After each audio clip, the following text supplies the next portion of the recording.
ایرانی supreme leader آیت اللہ خامنائی نے کہا ہے کہ امریکہ کی طاقتور فوج بھی ایسا تھپڑ کھا سکتی ہے کہ وہ اٹھ نہ سکے اور امریکی صدر ایران کو نہیں گرا سکتے۔ انہوں نے کہا کہ حالیہ ایران مخالف فسادات میں صدر ڈونلڈ ٹرمپ ذاتی طور پر ملوث تھے۔ آیت اللہ خامنائی نے مزید کہا کہ جنگی جہاز سے زیادہ خطرناک وہ ہتھیار ہے جو سمندر کی تہہ میں بچھے جا سکتے ہیں۔ ان کے مطابق مذاکرات کے نتائج پہلے سے طے کرنا احمقانہ ہے۔ ایران کی جوہری صنعت پرامن اور ملکی ترقی کے لیے ہے، توانائی، زرعی اور صحت کے شعبوں کے لیے کام آتی ہے۔ سپریم لیڈر نے واضح کیا کہ جوہری صلاحیت ایرانی عوام کا حق ہے، امریکیوں کا اس سے کوئی تعلق نہیں۔ بانی تحریک انصاف عمران خان اور ان کی اہلیہ بشرا بی بی کی ملاقات کروا دی گئی، جو تقریباً 30 منٹ جاری رہی اور جیل کے کانفرنس روم میں ہوئی۔ ذرائع کے مطابق بشرا بی بی نے اس دوران بانی پی ٹی آئی کی صحت کے بارے میں دریافت کیا۔ اڈیالہ جیل کے اطراف سیکیورٹی ہائی الرٹ تھی اور عمران خان کی بہنوں کو ملاقات کے وقت روک دیا گیا۔ یاد رہے کہ 10 فروری کو بھی عمران خان اور بشرا بی بی کی ملاقات جیل کے کانفرنس روم میں تھی، جو آدھے گھنٹے سے زائد جاری رہی۔ رمضان میں ملک بھر میں موسم خوشگوار رہنے کا امکان ہے۔ اسلام آباد سے نیشنل ڈیزاسٹر مینجمنٹ اتھارٹی کے نیشنل ایمرجنسی آپریشن سینٹر نے ممکنہ موسمی صورتحال پر جائزہ جاری کر دیا ہے۔ اعلامیہ کے مطابق رمضان میں دن کے درجہ حرارت میں بتدریج اضافہ ہوگا، جبکہ راتیں نسبتاً ٹھنڈی رہیں گی اور پہلے عشرے میں زیادہ تر علاقوں میں موسم خشک رہنے کا امکان ہے۔ شمالی اور مغربی علاقوں میں ہلکی بارش متوقع ہے، جبکہ خیبر پختونخوا، گلگت بلتستان اور شمالی بلوچستان میں راتیں ٹھنڈی رہیں گی۔ دوسرے عشرے میں موسم قدرے گرم ہوگا۔ شمالی علاقوں، وسطی پنجاب اور پوٹوار میں کہیں کہیں بارش کا امکان ہے اور بعض مقامات پر تیز ہوائیں اور گرج چمک کے ساتھ بارش متوقع ہے۔ تیسرے عشرے کے دوران ملک کے مختلف علاقوں میں وقفے سے بارشیں ہو سکتی ہیں، جبکہ جنوبی پنجاب، سندھ اور بلوچستان میں رمضان کے آخر تک گرمی میں اضافہ متوقع ہے۔ یکم رمضان المبارک 19 فروری 2026 کو ہونے کا امکان ہے۔ T20 ورلڈ کپ 2026 میں آسٹریلیا کا سفر ختم ہو گیا، کیونکہ سری لنکا اور زمبابوے سے شکست کے بعد کینگروز سپر 8 مرحلے کی دوڑ سے باہر ہو گئے ہیں۔ 2021 کی عالمی چیمپئن ٹیم کے لیے سپر 8 مرحلے میں پہنچنے کا انحصار صرف زمبابوے کے بقایا میچز میں شکست پر تھا، لیکن زمبابوے نے 5 پوائنٹس کے ساتھ سپر 8 مرحلے میں جگہ بنا لی۔ پالے کیلے میں شیڈول آئرلینڈ اور زمبابوے کا میچ بارش کے باعث منسوخ کر دیا گیا اور دونوں ٹیموں کو ایک ایک پوائنٹ ملا۔ دوسری جانب آسٹریلیا اور آئرلینڈ ایونٹ سے باہر ہو گئی ہیں۔ آسٹریلیا کے صرف 2 پوائنٹس ہیں اور اس کا صرف ایک میچ باقی ہے، جس کے جیتنے پر وہ 4 پوائنٹس حاصل کر پائیں گے اور سپر 8 مرحلے کے لیے یہ پوائنٹس ناکافی ہیں۔ بنگلہ دیش کی سیاست میں ایک بڑی تبدیلی رونما ہوئی ہے، جہاں بنگلہ دیش نیشنلسٹ پارٹی کے سربراہ طارق رحمان نے ملک کے نئے وزیر اعظم کے طور پر حلف اٹھا لیا ہے۔ ڈھاکہ میں منعقد اس باوقار تقریب میں عالمی سطح پر پاکستان سمیت کئی ممالک کے مندوبین نے شرکت کی۔ تقریب حلف برداری میں مختلف ممالک کے وزراء اور سفارتکاروں کی موجودگی اس بات کی عکاسی کرتی ہے کہ عالمی برادری بنگلہ دیش کی نئی قیادت کے ساتھ تعاون کے لیے تیار ہے۔ وفاقی وزیر احسن اقبال نے پاکستان کی نمائندگی کرتے ہوئے طارق رحمان کو عہدہ سنبھالنے پر مبارکباد دی اور دو طرفہ تعلقات کی بہتری کی امید ظاہر کی۔ وزیر اعظم کی حلف برداری سے قبل 9 منتخب ارکان پارلیمنٹ سے چیف الیکشن کمشنر نے حلف لیا تھا، جس کے بعد حکومت سازی کا عمل مکمل ہوا۔ پاکستان اور بنگلہ دیش کی جماعت اسلامی نے طارق رحمان کی بطور وزیر اعظم نامزدگی اور کامیابی کا خیر مقدم کیا ہے۔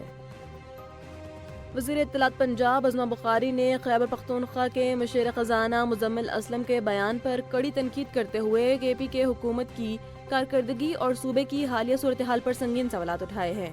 انہوں نے مریم نواز کی قیادت میں پنجاب حکومت کی کارکردگی کا دفاع کرتے ہوئے پی ٹی آئی کے بیانیے کو مسترد کر دیا۔ عظمہ بخاری نے مزمل اسلم کے کرپشن سے متعلق بیان کو جھوٹا پروپیگنڈا قرار دیتے ہوئے کہا کہ بانی پی ٹی آئی کی بینائی سے متعلق رپورٹ کا حوالہ دیتے ہوئے انہوں نے کہا کہ اب آنکھ کارڈ کھیلا جا رہا ہے، جبکہ حقیقت میں بانی پی ٹی آئی کو گھڑی کی سوئیاں تک صاف نظر آ رہی ہیں۔ ان کا موقف ہے کہ پنجاب میں ترقیاتی کام ہو رہے ہیں، جبکہ خیبر پختونخوا کی حکومت صرف احتجاجی سیاست تک محدود ہو کر رہ گئی ہے۔ بانی پی ٹی آئی کی صحت اور طبی معائنے کے معاملے پر حکومت اور تحریک انصاف کی قیادت کے درمیان لفظی جنگ تیز ہو گئی ہے۔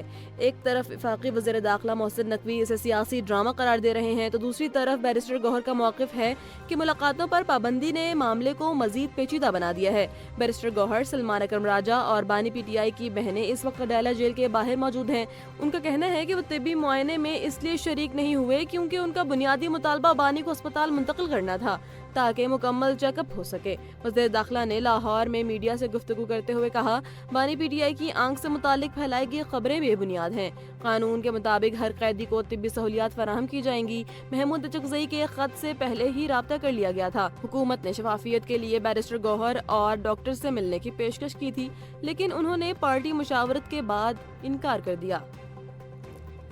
پاکستان میں سونے کی قیمتوں میں مسلسل دوسرے روز بھی بڑی گراوٹ دیکھی جا رہی ہے۔ عالمی مارکیٹ میں قیمتیں گرنے کے باعث مقامی صرافہ بازاروں میں سونے کی قیمت میں 9,000 روپے کی بڑی کمی ریکارڈ کی گئی ہے، جس کے بعد قیمتیں حالیہ بلند ترین سطح سے نیچے آ گئی ہیں۔ بین الاقوامی بازار میں سونے کی قیمت میں $90 کی نمایاں کمی کے بعد $4,920 فی اونس پر آ گئی ہے، جس کا براہ راست اثر پاکستانی مارکیٹ پر پڑا۔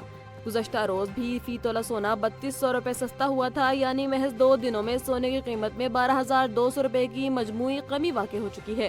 ماہرین کے مطابق روپے کی قدر میں بہتری اور عالمی سطح پر سرمایہ کاروں کا رجحان بدلنے سے سونے کی طلب میں کمی دیکھی جا رہی ہے۔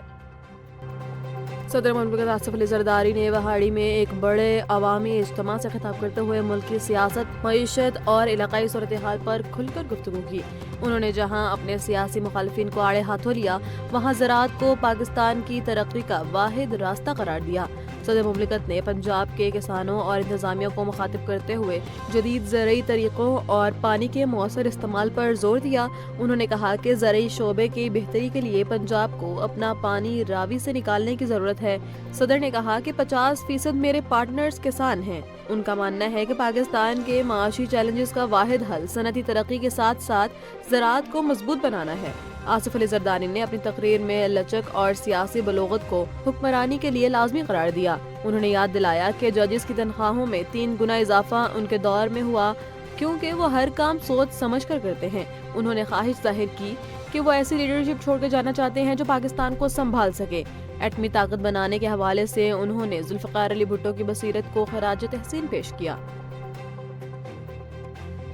اسلام آباد ہائی کورٹ میں سابق فیض حمید کے بھائی نجف حمید کی ضمانت سے متعلق کیس میں اہم موڑ سامنے آیا ہے، جہاں جسٹس راجہ انعام امین منہاس نے کیس کی سماعت سے معذرت کر لی ہے۔ سماعت کے دوران جسٹس راجہ انعام امین منہاس نے ملزم کے وکیل بیرسٹر راجہ قدیر کو مخاطب کرتے ہوئے سخت ریمارکس دیے۔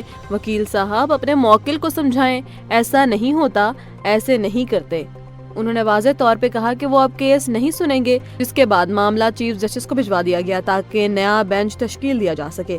اسپیشل جج سینٹرل نے 16 جنوری کو نجف حمید کی ضمانت قبل از گرفتاری کا فیصلہ واپس لیا تھا۔ 24 جنوری کو ٹرائل کورٹ نے باقاعدہ طور پر ضمانت منسوخ کر دی تھی۔